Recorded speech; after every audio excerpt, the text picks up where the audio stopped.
You think getting in a relationship is easy? Well, I mean, it is. The hard part is losing it. Hey Siri, do you remember where I put that thing? I am sorry, I do not know what you mean by this thing. What do you mean you don't know what I'm talking about? I'm talking about my relationship. What relationship? You had one? Siri, don't play dumb. Come on. Let me search for Joey Kidney relationship. Thank you. The first search item is Joey Kidney coming up. No, that was a video I made in 2017 because everyone thought I was gay. Do you have something to tell the world? What? No, And no. were they right? Where? Siri, where's my I relationship? cannot search for something that never existed. Trust me, it exists. It's out there. Oh, is it in the trash with your YouTube career? What? Relationships can be very difficult, and I thought otherwise until I clued into the realization that you are spending your life with someone. Your entire life with someone. You don't have your own bedroom anymore. We share it. You don't have your own bathroom anymore. We share it. Your clothes. Shared. Your food. Shared. Your dignity. Shared. Well, no. Actually, no. It's just gone. And your life? Shared. Don't worry, it scared me too, but the happy realization of it all is that you're with someone that you love. Someone that makes everything worth sharing. But so now you have this little tiny itty bitty amount of hope with relationships. Allow me to crush it. Because ruining a relationship is pretty easy in theory, but it's hard on everyone. So, how do you do it? 1, you kill the fun. One of the best parts about dating and finding someone new is exploring and venturing and trying new things, playing games and doing a whole bunch of stuff that gets you really excited. Until the one day where you find yourself crushing those ideas, crushing those adventures before they even come to life. And the day you do that is the day that you start breaking down your relationship a little bit. I understand that people go through rough times, but think about this like a dog that wants to play. You throw the ball once, the dog's gonna come back. But as you stop throwing the ball over and over again and saying no, the dog will begin to realize that you are not the resource for fun and happiness. And they need to move on. And it's the exact same thing with people, except we don't really catch balls in our mouth. Some do.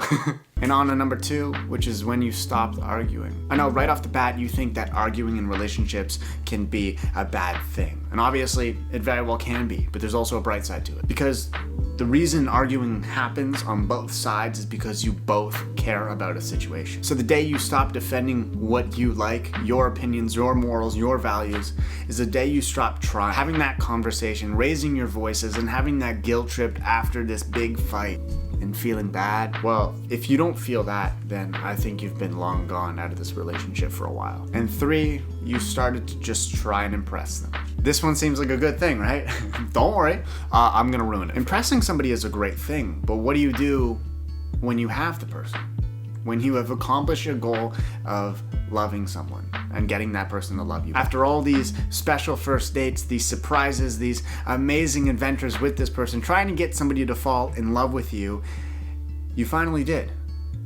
So what now? All you plan on doing is just trying that over and over again? Well, okay, say that's the case. Can you guess what's gonna happen next? Your partner is gonna get annoyed, tired, and probably go back to number 1 that was on this list. You remember what it is?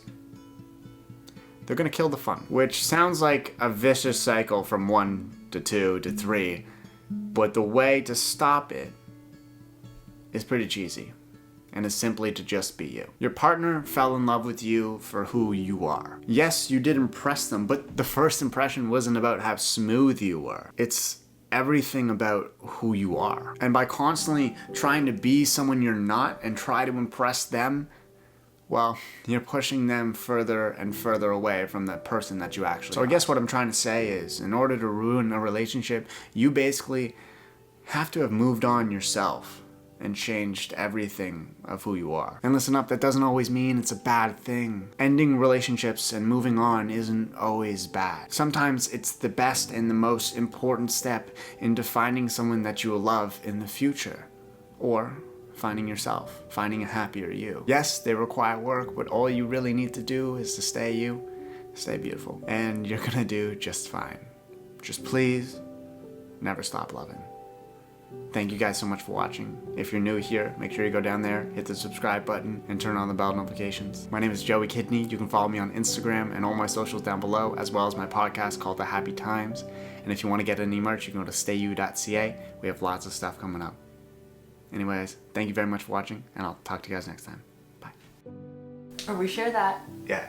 We share that. Whatever flows off your tongue the most. Nothing flows off my tongue. No, that's why I try to make it sound like the most English, so you don't say ah, blah, blah. You don't have a bedroom anymore. Is shared. Oh no, I Did you was gonna say issured? No. I have to wait till you stop eating. Your food?